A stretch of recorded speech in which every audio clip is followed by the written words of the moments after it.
আজকে তখন ভিডিও বানিয়েছিলাম, বলেছিলাম যে আজকে শেয়ার করব, তো এখন শেয়ার করছি লাঞ্চটা, যে আজকে আমার হাজব্যান্ডের বার্থডে। তো তাই জন্য আমি ওই তখন যে কাটাকুটি করে রেখেছিলাম, দিয়ে রান্না না সারতে এত টাইম লাগলো আমার। তো আজকে বানিয়েছি বাসন্তী পোলাও, সাদা ভাতও বানিয়েছি, কিন্তু বাসন্তী পোলাও এখানে দিলাম।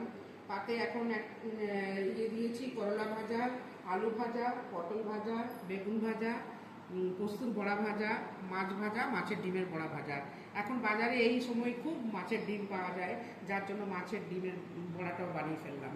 এখানে মাছের মাথা দিয়ে মুগের ডাল, তারপরে দই পটল, পনির বাটার মশলা বানালাম, ছ্যাঁচড়া মাছের মাথা দিয়ে, আর মাছের কারি আর চিকেন কারি, আর এখানে সর্ষে মাছ, আর এখানে চাটনি আর দই, আর এইটা একটু বাড়িতেই বানিয়েছি ছানার পায়েসের মতন, আর মিষ্টি। এ দুটো খাবে না মনে হয়, কিন্তু দিয়েছি। আর এই যে সালাদ।